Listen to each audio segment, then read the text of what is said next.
let's get it. Yo, it's your boy Bray. You feel me?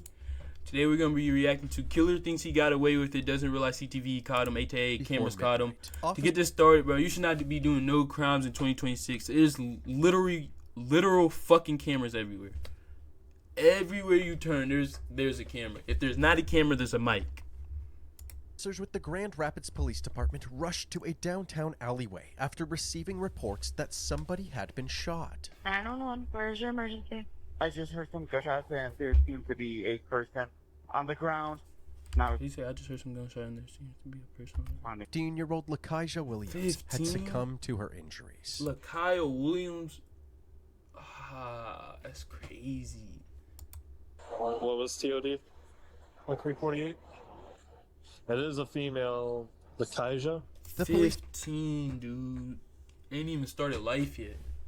quickly secured the crime scene and immediately began their investigation. Is there casings over there? Do you guys know anything about what happened? That's my sister. That's your sister? That's my blood sister. I don't know nothing. I just got here. But if the shots came from in here, we're gonna have to walk this. They were able to obtain surveillance footage from the area, and the moments leading up to the shooting were caught on camera. Right around the corner from the alleyway, 5 kids can be seen riding around on scooters at around 11:30 p.m. One of these kids was Lakijah. Her brother, the one in the orange shirt, was leading the way as the group turned into the alley. When he reached the end of the alley, he looked to his right and saw a mysterious group walking towards him. He immediately pulled a U-turn, as if he was trying to avoid them. When the group reached the intersection, one of the members looked down the alleyway, drew a handgun from his waistband, and shot 4 times. What the One of fuck? those bullets- Bro, fuck that nigga. You telling me, bro, this wannabe gangster ass nigga, bro, you telling me you just seen somebody, don't got no problems with him or nothing, and you just upped it on him? Bro, you's a bitch, homie, and they got your ass, so it don't even matter. Actually, it do matter because she ain't never coming back. That's fucked up, bro.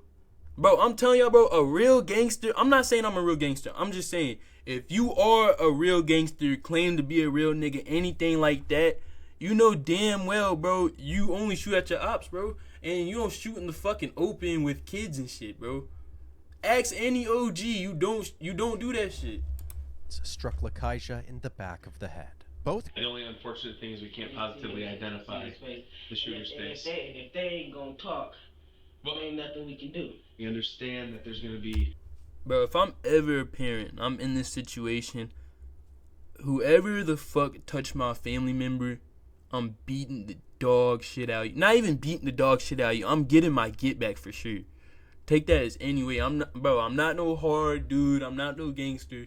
I'm just saying, like, this is serious. This is not some I could just let sleep under the rug. I would at least have to get a couple words out, at least, before you get sentenced off. Kids ain't gonna want to talk to us as this moves forward, but at the end of the day, we'll get there.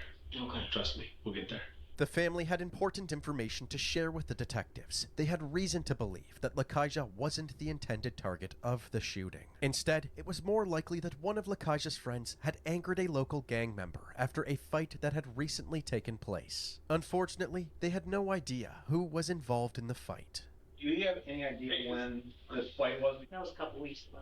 That was a couple weeks ago? Although this information was useful, the detectives explained that speculation alone wasn't going to bring justice to Lakijah's killer. Biggest and most important thing out of this whole thing is we have to work backwards, identify the people that she's with. We gotta be able to prove stuff. It's great being able to have you guys pass on information, but that's called hearsay from the court's eyes. You can't go up on the stand and testify to that. Right. We have to hear it from the people that actually saw it. So moving forward, if anything else comes up, names, please just call us. Or if you're able to talk to any of them that you know are there now for sure, and they're willing to talk to us, because at the end of the day, we gotta piece this together. She was gonna be somebody. She was gonna go to the NBA. It was not a shadow of a doubt in my mind. I don't care what she had going on. What happened did not happen. Yeah. I just want justice. At least I know that y'all are trying to figure out what's going on. Trust me, we're doing it. I'm going on about 12 hours of sleep the last 3 days, so believe me, it's a priority and there's a lot of work being put into it. Detective Romero spent the next 48 hours organizing all of the security footage gathered from around the city, and he managed... That's crazy, bro. Hey, but big bro instincts for like the moment he just seen a group of people that don't look like just turn around. That's W big bro.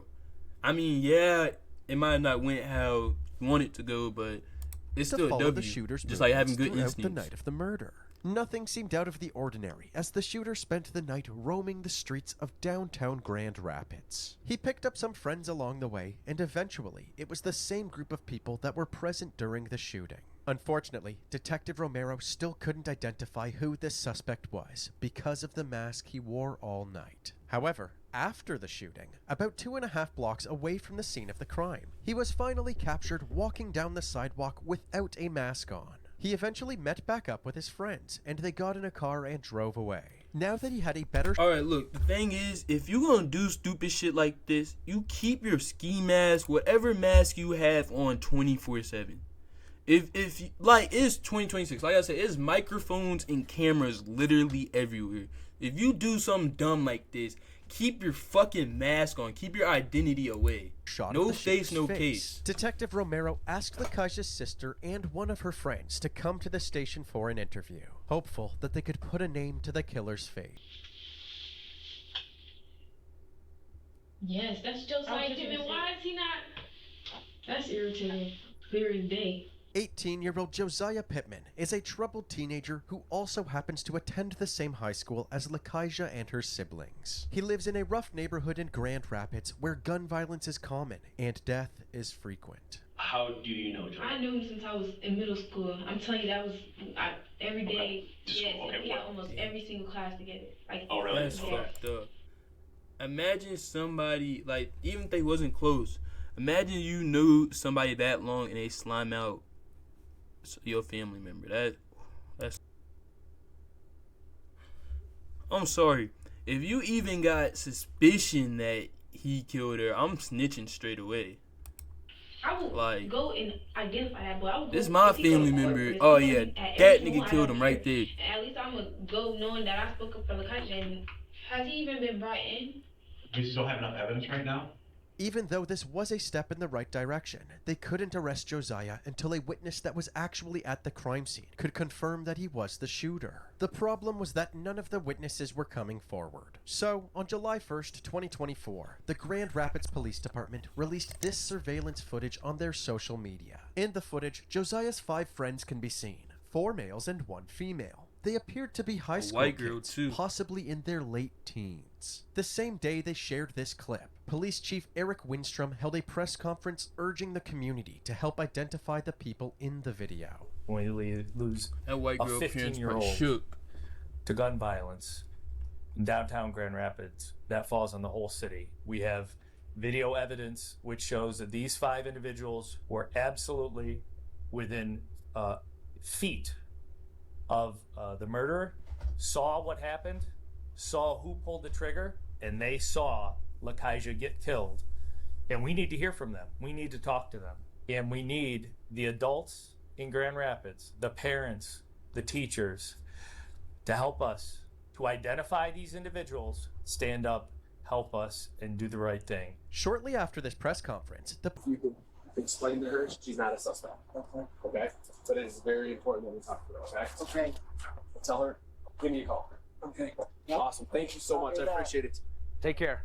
Although the girl's mother seemed cooperative, 20 days passed with no word from the witness, and the investigators were beginning to lose their patience. Detective Romero decided to contact the witness's mother again, this time by phone, and he explained that there could be serious implications if her daughter didn't tell the police what she knew.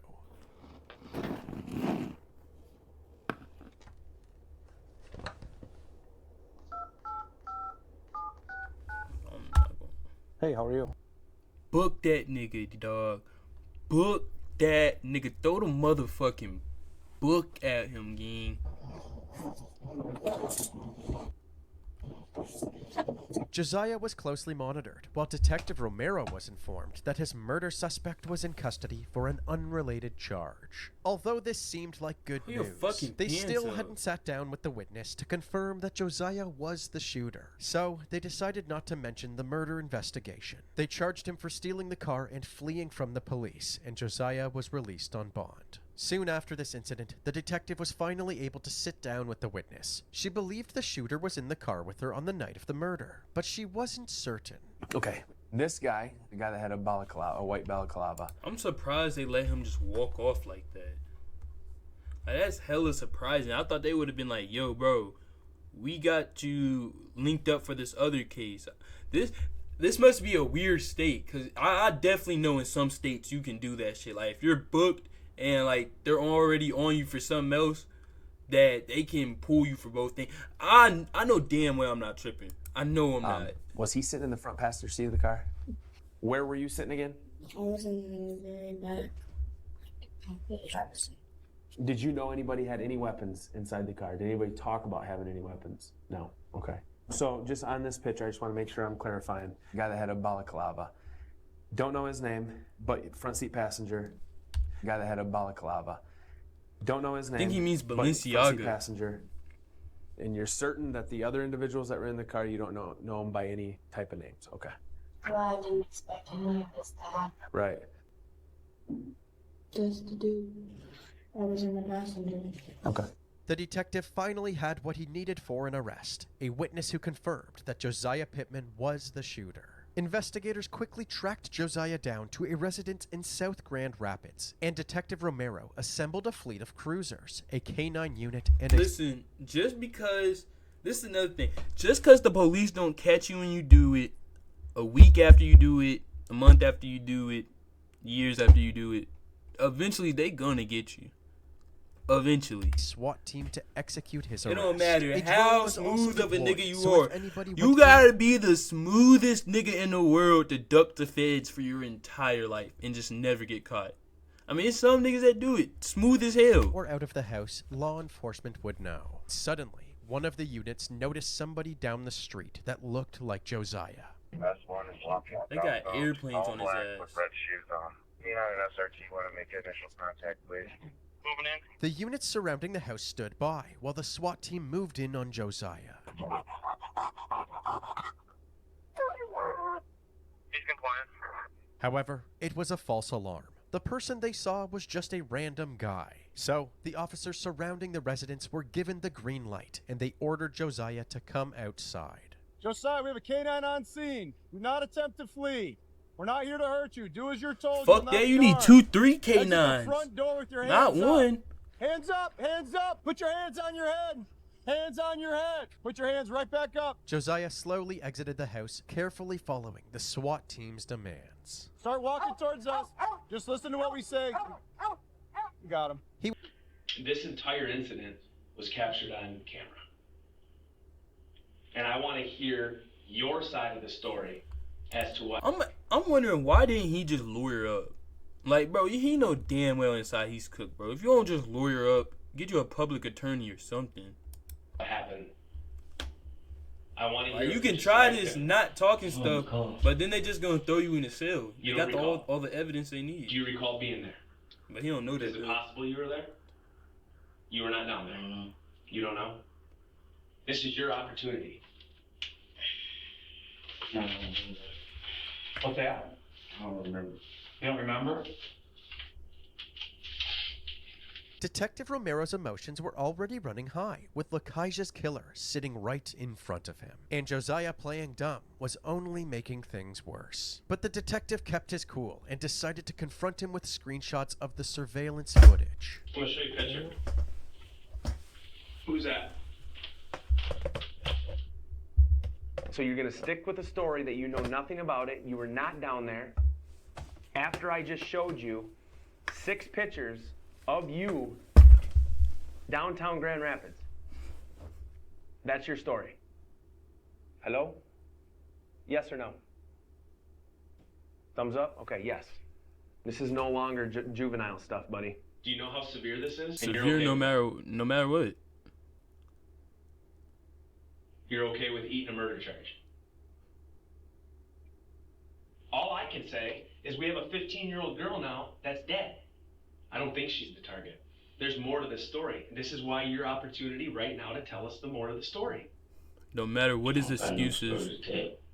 Clearly, Josiah had no remorse. No matter what his excuse is, they booking his ass. And he just trying to give him a break. For gunning down an innocent person. The detectives took his silence as their cue to end the interview. He was booked into the county jail, and the authorities held a press conference announcing his arrest. Over this past weekend, the Grand Rapids Police have arrested Josiah Tyree Pittman, and my office has filed charges against Mr. Pittman for that homicide that occurred back in May. A 15-year-old girl who was literally just riding her scooter in downtown Grand Rapids is gunned down, and the family was devastated. Absolutely heartbreaking, absolutely tragic, absolutely avoidable. We are not going to be the city that tolerates one of our children getting murdered and not following through. At Josiah's arraignment hearing, the judge read out his charges, but Josiah didn't seem concerned whatsoever. In fact, he seemed bored. The crime is called homicide, murder, second degree. Bro, he knows he's which in the cooked. state of Michigan Why is a fight life back if you know offense you're for any cooked? term of years. It is alleged that you did carry. I mean, some or people have do in like to use the possession silence, though, a so I don't know. firearm to with a handgun at the time you committed or attempted to commit a felony. He pled not guilty to his charges and was denied bond. Although Josiah initially maintained his innocence, he later admitted to being the shooter and changed his plea to guilty. His sentencing took place on October 8th, 2025, 6 days after his 20th birthday. He had a smirk on his face as he sat down with his defense team. His 20th birthday. He's smiling and shit because he think these two niggas pulled a fucking 2016 Kobe and Kyrie. Or not Kobe and Kyrie, LeBron and Kyrie. Fuck am I talking about? He think these niggas done clutched up for him and either got him a slight sentence or he's off the radar with it. Yeah. They about to throw it at his ass. Shakita Matheson had the opportunity to speak. I would have cussed him straight out. I'm not even playing. No good words would have been said by me. To the court, and she urged the judge to hold her daughter's killer accountable. Lakaija's death did not only take my daughter, it shook my entire family. My other children are grieving deeply and live in fear that the same thing might happen to them. I lost my son in 2011 to an unexplained death. And while the pain is unimaginable, the loss has been even harder to cope. Damn, she done lost two with my daughter. I hope the person responsible is held accountable for their actions. I share this not out of anger, but out of honesty, to make sure my daughter's life, my pain, our family's experience is truly heard and remembered. Thank you for allowing me to speak. In response, Josiah's attorneys did everything they could to vouch for their client, explaining that Lakaija's death was the result of Josiah's trauma-filled upbringing.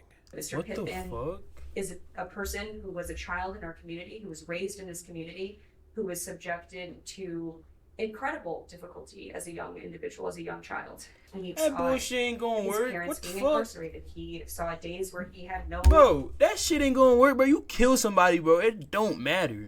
It don't matter if you grew up in O Block. You kill somebody, you're going to jail. What the fuck? Very oversight. He was often moved from home to home.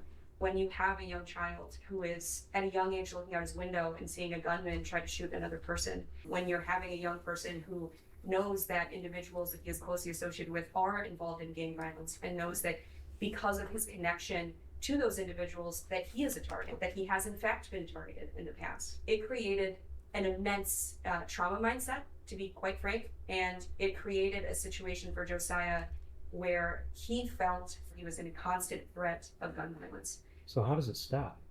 How does the cycle, I mean, generation to generation, or at least in this case? Your Honor, I wish I had an answer. And Same here. And I think the reality is, I've known Mr. Pittman for a year now since he got arrested on this. And slowly, over time, he opened up. And the first ways that he opened up was showing profound remorse. Mr. Pittman's remorse is true. Josiah was also asked if he had anything to say. He read the message he had written aloud, apologizing to Lakaija's family for his actions. First, I want to apologize to the victim family for the sinful act that I committed, causing them great crime. Even though Lakaija was not my intended target. You know damn well one of these motherfuckers wrote this shit.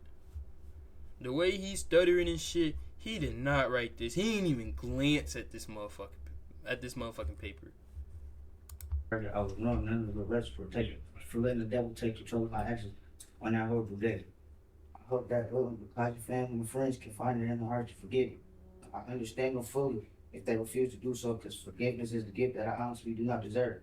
After taking everybody's statements into consideration, the judge handed down Josiah's sentence. Throw it at him. This court. Throw it at him. Committed to Michigan Department. Throw it at him, nigga. Serve the 2 years on a felony firearm. Consecutive to that, Department of Corrections to first serve the 2 years on a felony firearm. Consecutive to that charge, you will serve a minimum of 300 months to a maximum of 600 months in the Michigan Department of Corrections for the second-degree murder.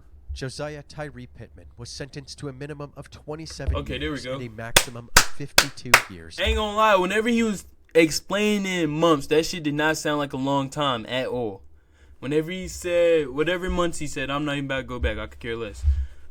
I'm just happy they threw the book at him. For some reason, Josiah couldn't help but smile and laugh to himself for the rest of the hearing, a reaction that made his heartfelt apology feel much less sincere. He was taken to the Charles Eagler Reception and Guidance Center. He gay as shit. He has to be. Because how the fuck you got them twisting? That means another nigga had to do your hair. He happy to be in there for life, gang. That's why he's smiling and shit. He got him a little boyfriend in there and everything. I guarantee you. No ordinary person's just happy as hell to get life sentence. No matter how real you are, that shit gonna hit you. You gonna be like, damn, I'm in here for life. Where he currently resides. His earliest release date is in the year 2051, while his maximum discharge date is in the year 2076. Things will never be the same for Lakaija's family, but although her death has caused them indescribable pain, Lakaija Williams' photo printed on a shirt her sister Limia Foster wears. My baby, I'm gonna cry. I'm gonna cry, I'm sorry. Memories are all that's left of her little sister. My favorite memory with her is when I showed her my birth video and she just started gagging, but she came to the hospital with my baby. She would not hold my baby because she was like, it's too small, it's too small. I got a song for this. Ooh, I can't even play it because I'm on YouTube. Ooh, they gonna copyright me. I'm still gonna play it. Hold on. They definitely played this shit. My God. I always knew that you would be here.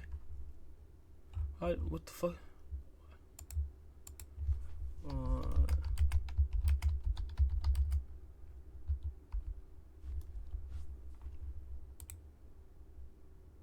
There we go. I'm surrounded by the ghetto angels. Into profit. Oh, I just completely turned the video off. Start selling your digital creation. Fuck it. You feel me? That's the end of the video, dog. I don't even know if I could throw that part in there, but fuck it.